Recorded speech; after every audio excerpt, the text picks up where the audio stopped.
नमस्कार, आप सबका स्वागत है हमारे न्यू रेडिक्स कंपटीशन क्लासेस के चैनल पर। मैं सोनू सिंह तोमर आपका स्वागत करता हूं। आज हम लोग पढ़ेंगे वर्णमाला।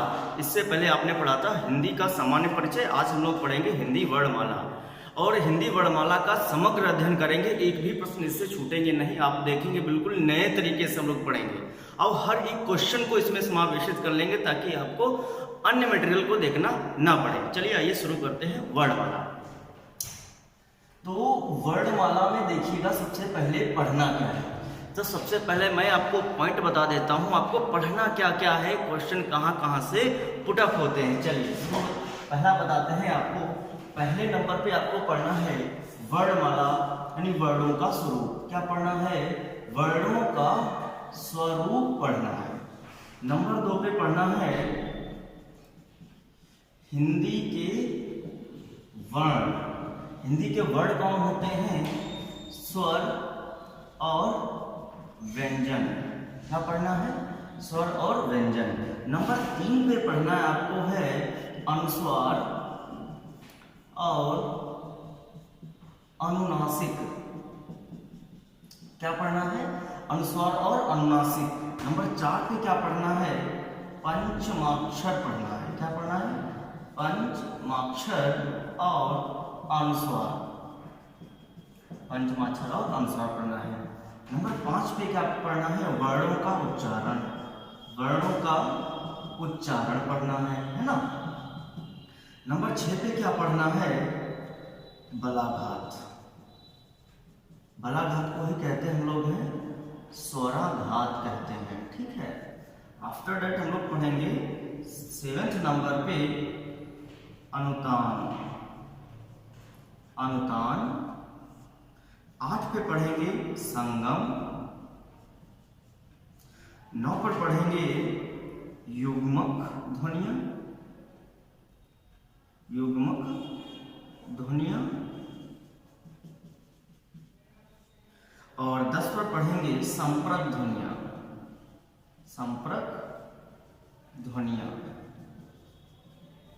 और 11 पढ़ेंगे उच्चारण की अशुद्धियां एवं उनके निदान। अगर वर्णमाला में आपको 100% नंबर लाने हैं तो आपको इतनी चीजें आपको बेहतर ढंग से पढ़नी पड़ेंगी, फिर जीवन में कभी वर्णमाला से क्वेश्चन आपका गलत नहीं होगा। तो सबसे पहले बात कर लेते हैं वर्णों का स्वरूप। ठीक, यानी वर्णों के स्वरूप के बारे में हम लोग अध्ययन करेंगे। जब ये कंप्लीट हो जाएगा तो उसके बाद हम लोग हिंदी के वर्ण यानी स्वर और व्यंजन के बारे में चर्चा करेंगे। ठीक है। फिर हम लोग अनुस्वार और अनुनासिक के बीच अंतर क्या होता है, उनके प्रयोग क्या है और प्रश्न किस तरह से पूछे जाते हैं, इनके बारे में चर्चा करेंगे। फिर हम लोग पंचमाक्षर और अनुस्वार के बारे में चर्चा करेंगे। इसके बारे में अनुस्वार के बारे में चर्चा करेंगे कि पंचमाक्षर और अनुस्वार में अंतर क्या होता है, यानी किसी भी वर्ग का 5वां अक्षर और अनुस्वार के बीच क्या अंतर है, उनके प्रयोग क्या है। उसके बाद हम लोग पढ़ेंगे वर्णों का उच्चारण, यानी हमारे जो है स्वर और व्यंजन जितने भी वर्ण होते हैं उनका उच्चारण स्थान क्या होता है, इसको बहुत अच्छे से पढ़ें क्योंकि इससे लेकर के आपके हर एग्जाम में कोई ना कोई क्वेश्चन अवश्य पूछा जाता है। फिर पढ़ेंगे स्वराघात या बलाघात। जैसा कि आप लोगों ने देखा होगा, जिन लोगों ने आरओ परीक्षा दी होगी, यूपीएसआई की दी होगी और ग्राम विकास अधिकारी की परीक्षा दी होगी, यूपी टेट या सीटेट की परीक्षा दी होगी, तो सब में लगभग ये पूछा जाता रहा है कि बलाघात स्वराघात क्या होता है, इसका उच्चारण में बहुत बड़ा क्या है उपयोग आता है। फिर पढ़ेंगे अनुतान, संगम, युग्मक ध्वनियां, संप्रक ध्वनियां और उच्चारण की अशुद्धियां एवं उनके निदान पढ़ेंगे। मतलब कुल मिलाकर के हम पूरा 360 नॉलेज ले लेंगे किसके बारे में?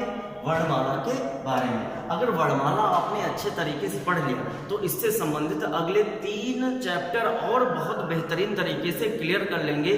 3 चैप्टर कौन कौन से होंगे? इसके बाद आपका चैप्टर चलेगा संधि, संधि के बाद समास, समास के बाद वर्तनी।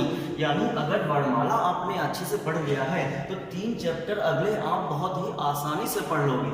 यानी यदि आप इसको 100% अच्छे तरीके से पढ़ा ठीक, पूरा वीडियो आपने इसको देखा अच्छे से। तो आगे आने वाले 3 चैप्टर, पहला कौन है? संधि, संधि, दूसरा समास और तीसरा वर्तनी। इन 3 चैप्टर को एक चैप्टर से आप क्लियर कर सकते हो। हम बताएंगे कि वर्णमाला से संधि को कैसे करें, संधि से समास को कैसे करें, और इन दोनों को करने के बाद हम लोग वर्तनी कैसे पहचानेंगे। ध्यान रखना है, अगर आप वर्णमाला पढ़ोगे तो हम इन 4 चैप्टर को एक ही पटल पे ला के रख देंगे, फिर आपको अन्योक्त नहीं पढ़ने की आवश्यकता है। चलिए शुरू करते हैं वर्णों का स्वरूप से। पूरा वीडियो अच्छे से देखते रहना है, कहीं पर आपको कोई समस्या नहीं आने वाली है। बस ये है कि अगर आपने ईमानदारी पूर्वक देखा है वीडियो को तो कोई भी समस्या नहीं आएगी। सिर्फ मात्र आपको एक ही बार को वीडियो देखना है, बार बार नहीं देखना, एक ही बार में आपको सारा समझ में आ जाएगा। चलिए बात करते हैं वर्णों के स्वरूप, यानी सबसे पहले हम लोग चर्चा कर लेते हैं किसके बारे में? वर्णमाला के बारे में। किसके बारे में? वर्णमाला। तो वर्णमाला क्या है? पहला तो यही पूछा जाएगा, वर्णमाला क्या है? तो आप बता सकते हो वर्णों का समूह है। वर्णमाला क्या है? वर्णों का समूह है।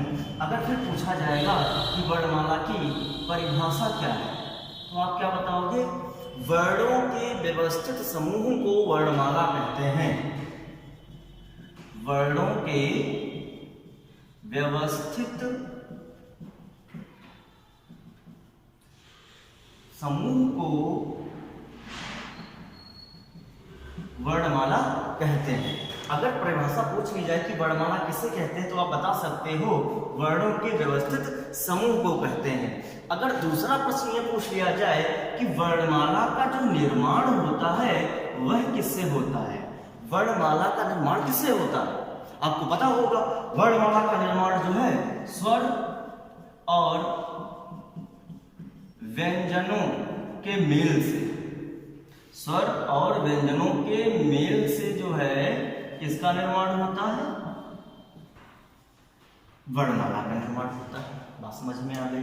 2 चीजें बस आपको यहाँ पर ध्यान रखनी है। 2 तरह के प्रश्न बनने वाले हैं। पहला कि बताइए वर्णमाला क्या है, तो आप बता सकते हो वर्णों का समूह। वर्णमाला क्या है? वर्णों का समूह है। फिर पूछा जाएगा कि वर्णमाला की परिभाषा क्या है, तो आप बता सकते हो वर्णों के व्यवस्थित समूह को ही वर्णमाला कहते हैं, यानी वर्णों की माला को ही हम लोग वर्णमाला कहते हैं। फिर यदि पूछा जाए कि वर्णमाला बनाने में कौन कौन से चीजें लगती हैं या वर्णमाला का निर्माण करने में किसकी आवश्यकता होती है, यानी वर्णमाला का निर्माण किससे हुआ है, इन कोई भी क्वेश्चन पूछ लिया जाए तो आप बता सकते हो वर्णमाला का निर्माण स्वरों और व्यंजनों के योग से हुआ है। आप समझ में आ गई? अब हम बात करते हैं वर्णमाला के वर्णों की संख्या, है ना। वर्णमाला में वर्णों की संख्या क्या है पूछा जाता है। हिंदी वर्णमाला में कितने अक्षर हैं, या हिंदी वर्णमाला में कितने स्वर हैं, हिंदी वर्णमाला में अंतस्थ व्यंजनों की संख्या कितनी है, इस तरह के प्रश्न आपके बनते हैं। तो हम सबसे पहले मोटा मोटा ये जान लेंगे कि वर्णमाला में अक्षर कितने होते हैं। चलिए बात करते हैं वर्णमाला में अक्षरों की संख्या। देखिएगा, अगर आपको ज्ञात करना है, क्या ज्ञात करना है? वर्णमाला। ठीक, अगर पूछ लिया कि वर्णमाला में वर्णों की संख्या कितनी है, हिंदी वर्णमाला में कितने अक्षर है, इस तरह से अगर प्रश्न पूछा जाए तो हम देखो क्या करते हैं। देखिएगा, देखो संख्या के आधार पर हम लोग वर्णों की संख्या जो है 3 तरह से विभाजित कर सकते हैं। कितनी तरह से? 3 तरह से विभाजित करेंगे। पहला हो जाएगा आपका उच्चारण की दृष्टि से, उच्चारण की दृष्टि से। दूसरा लेखन की दृष्टि से, लेखन की दृष्टि से। और तीसरा हो जाएगा मूल आधार पर। ठीक, ध्यान दीजिएगा, यानी वर्णमाला को हम लोग उनकी संख्या के आधार पर 3 तरह से डिवाइड कर सकते हैं। संख्या के आधार पर ध्यान रखना है। तो वर्णमाला को संख्या के आधार पर हम लोग 3 तरह से विभाजित कर सकते हैं। पहला कौन सा है? उच्चारण की दृष्टि से, दूसरा जो है वह लेखन की दृष्टि से, तीसरा आपका जो है वह मूल आधार पर डिवाइड किया जाता है। तो सबसे पहले हम लोग चर्चा करेंगे उच्चारण की दृष्टि से। तो उच्चारण की दृष्टि से हिंदी वर्णमाला में कितने अक्षर हैं? तो बात कर लेते हैं। तो उच्चारण की दृष्टि से हिंदी वर्णमाला में आपके 45 अक्षर है। कितने अक्षर हैं? 45। अब 45 में कौन कौन सम्मिलित किया गया है वह देख लेते हैं। 45 में आपके जो 10 हैं वह स्वर कहलाते हैं और जो बाकी से 35 हैं वह आपके व्यंजन कहलाते हैं। तो आपको पता हो गया कि उच्चारण की दृष्टि से हिंदी वर्णमाला में कितने अक्षर हैं? 45 अक्षर हैं। तो 45 में 10 क्या है? स्वर हैं और 35 क्या है? व्यंजन है। बात क्लियर हो गई। अब बात कर लेते हैं लेखन की दृष्टि से। तो यहाँ पर एक और परीक्षा में प्रश्न पूछा जाता है, मूलतः हिंदी वर्णमाला में कितने अक्षर हैं? तो आप बता सकते हो मूलतः हिंदी वर्णमाला में 52 अक्षर हैं। कितने अक्षर हैं? 52 अक्षर हैं। और 52 में कौन कौन होता है ये हम लोग बात कर लेते हैं। 52 को हम लोग 3 तरह से डिवाइड करेंगे, क्योंकि इसमें 13 क्या होते हैं? स्वर होते हैं, 35 क्या होते हैं? व्यंजन होते हैं और जो शेष कितने बचे?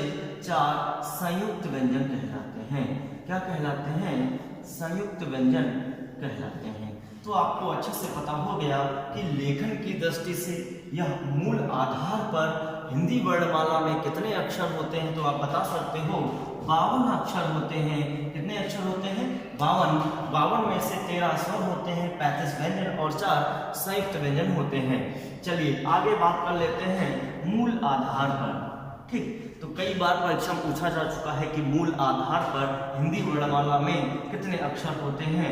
आप बता सकते हैं 45। कितने? 44 होते हैं। 44 को हम लोग 2 भागों में विभाजित कर सकते हैं। पहला 11 और 33। तो इसमें जो 11 हैं वह स्वर होते हैं और 33 व्यंजन होते हैं। तो आपको अब अच्छे से बिल्कुल क्लियर हो गया है कि हिंदी वर्णमाला में कितने अक्षर होते हैं। तो हिंदी वर्णमाला में हम उनकी संख्या के आधार पर 3 तरह से विभाजित कर सकते हैं।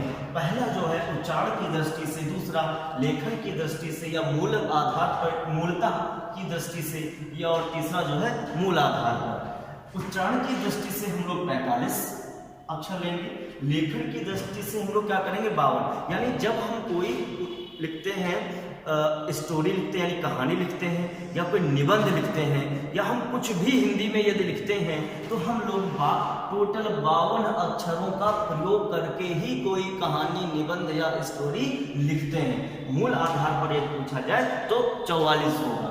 अब ध्यान रखना है 45 में कौन कौन है? 10 स्वर है, 35 व्यंजन है और लेखन की दृष्टि से 52 है, 13 स्वर, 35 व्यंजन, 4 संयुक्त व्यंजन है और मूल आधार पर आपके 11। अब बात कर लेते थोड़ा यहाँ पे परीक्षा नियामक चीजें कि परीक्षा में किस आधार पर पूछा जाएगा। अगर परीक्षा में पूछ लिया जाए कि हिंदी वर्णमाला में कितने स्वर हैं, हिंदी वर्णमाला में कितने स्वर हैं, तो उत्तर क्या होगा? 11। ध्यान रखना है हिंदी वर्णमाला में कितने स्वर हैं? 11। अगर पूछा जाए हिंदी वर्णमाला में कुल कितने अक्षर हैं, हिंदी वर्णमाला में कुल कितने अक्षर हैं, तो आप बात कर सकते हो 52 अक्षर। कितने अक्षर हैं? 52। ज्यादातर आपको 2 ही प्रश्न मिलेंगे। ध्यान रखना है कि हिंदी वर्णमाला में कितने स्वर हैं? 11 स्वर हैं और हिंदी वर्णमाला में कुल कितने अक्षर हैं, तो आप बता सकते हो 52 अक्षर हैं। तो बात क्लियर हो गई। अब हम बात करेंगे कि ये 10 कब होते हैं, 13 कब होते हैं और 11 कब होते हैं। बात क्लियर हो गई। आप लोग जो इसका चाहे स्क्रीनशॉट ले लीजिए, चाहे इसको नोट कर लीजिएगा। ठीक है, चलिए अब हम बात कर लेते हैं कि हिंदी वर्णमाला में स्वर किस आधार पर कितने होते हैं। चलिए बात करते हैं। बहुत ही महत्वपूर्ण टॉपिक है, अच्छे से पूरा वीडियो देखना। ठीक है, एक कलम ले लीजिए, पेपर ले लीजिए, उस पर आप जो मुख्य पॉइंट आपको लगे, जो आपको लगे कि ये हमें नहीं पता था, ठीक है, उसको आप नोट करते जाइए। चलिए अब हम लोग बात कर लेते हैं कि जो स्वर हैं वो 11 कब होते हैं, 13 कब होते हैं, 10 कब होते हैं, तो इस पर हम लोग चर्चा कर लेते हैं।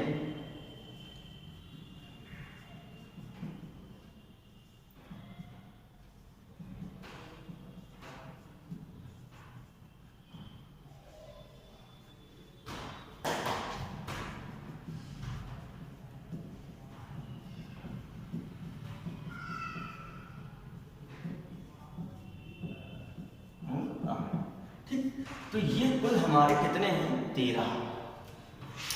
इस समय जो इसमें स्वर हैं वह कितने स्वर हैं 13, और 13 स्वर किस आधार पर होते हैं आपको पता था, लेखन या मूलतः आधार पर। ध्यान रखना, यानी जो स्वर 13 है वह किस आधार पर, लेखन के आधार पर है।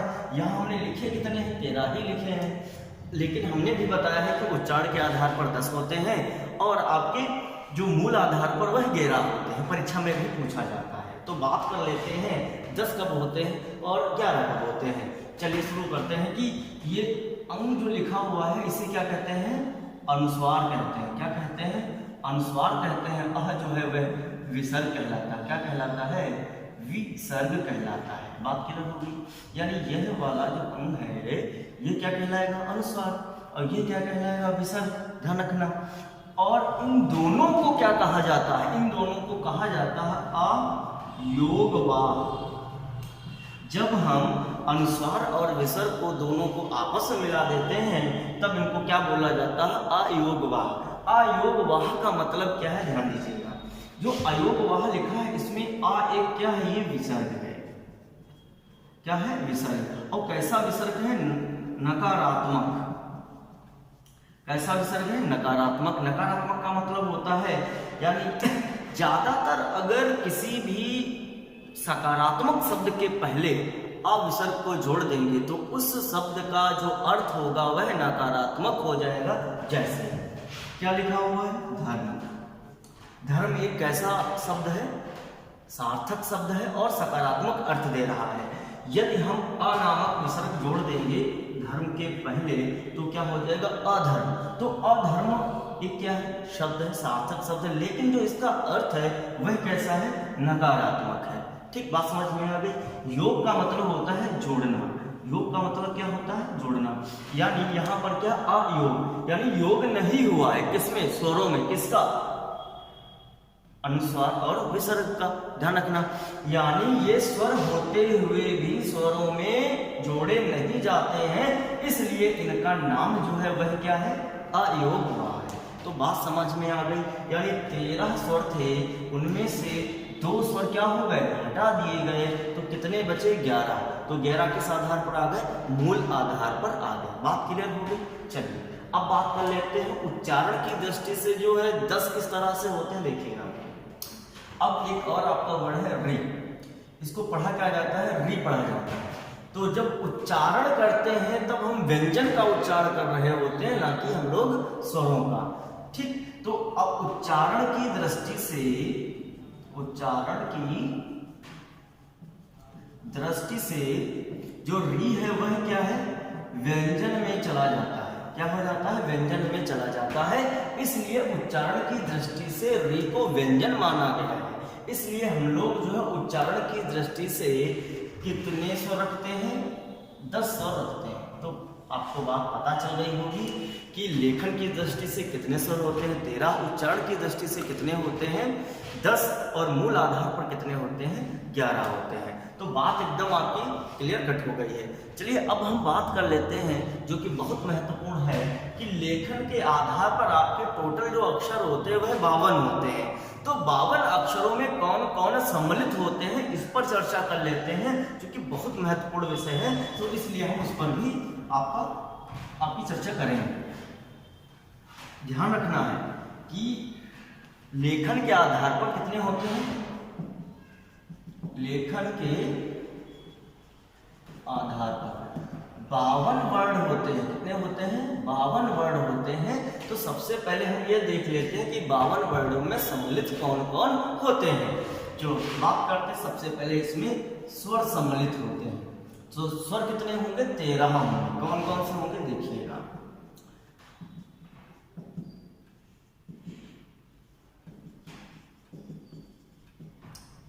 री, ए, ऐ, ओ, और आ। तो लेखन के आधार पर सबसे पहले हम लोगों ने स्वर को ले लिया। स्वर कितने होते हैं, 13 होते हैं। इसके बाद आ जाते हैं स्पर्शी व्यंजन। क्या आ जाते हैं, स्पर्शी व्यंजन। ध्यान रखना, स्पर्शी व्यंजन। जो स्पर्शी व्यंजन होते हैं वो का से लेकर के पा वर्ग तक होते हैं, का वर्ग से लेकर के पा वर्ग तक होते हैं। हम लोग देख लेते हैं, का वर्ग पूरा होता है, क ख ग घ, ठीक। एक चा वर्ग में होता है, ज छ ज झ व, ट वर्ग, ट ठ ड ढ ड़,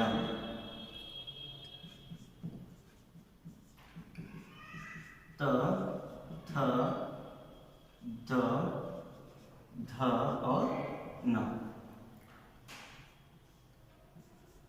जो होता है प वर्ग, ठीक। क्या होगा? प वर्ग, प ह ब भ और म।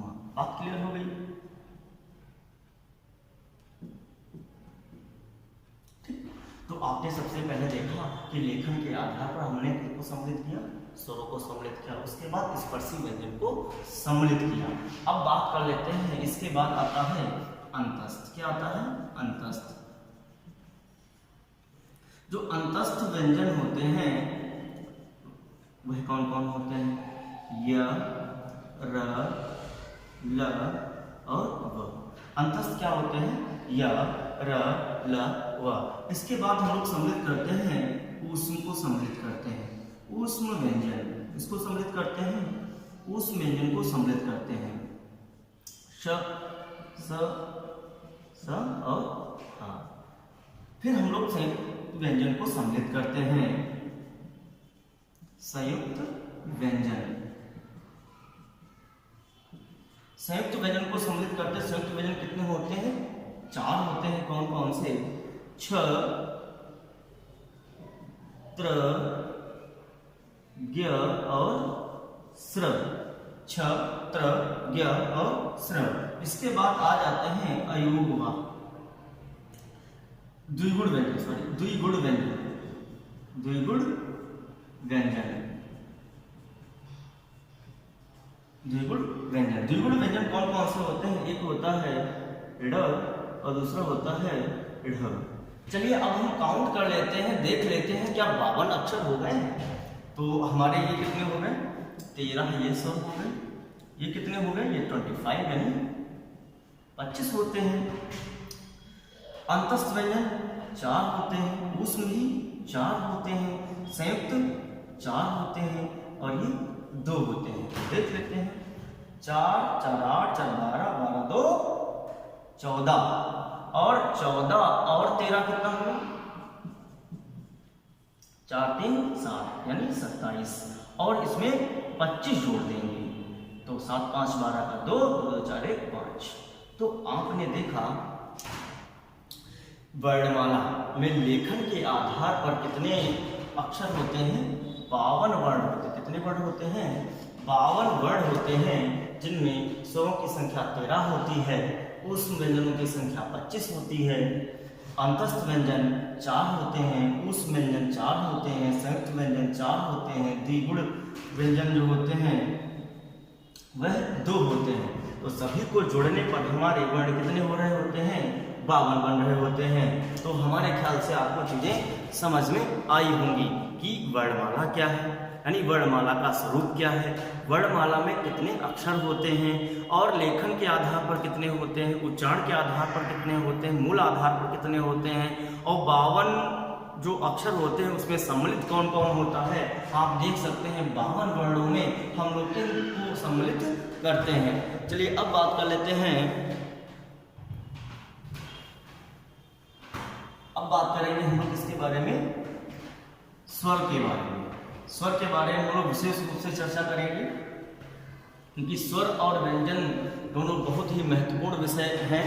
तो इसको हम अगले पार्ट में ले जाएंगे, यानी आपको जो वीडियोस होंगे वह छोटे छोटे वीडियोस करके देंगे ताकि आपको देखने में कोई असुविधा ना हो। आप पूरा वीडियो देखें, अच्छे से देखें, ठीक है। उसके नोट्स भी बनाते रहें। वर्णमाला से संबंधित जितने भी प्रश्न आपके बनेंगे मैं सारे प्रश्न आपको कराऊंगा, एक भी प्रश्न आपका छूटने वाला नहीं है, ठीक है। चलिए अब मिलते हैं अगली वीडियो में। नमस्कार।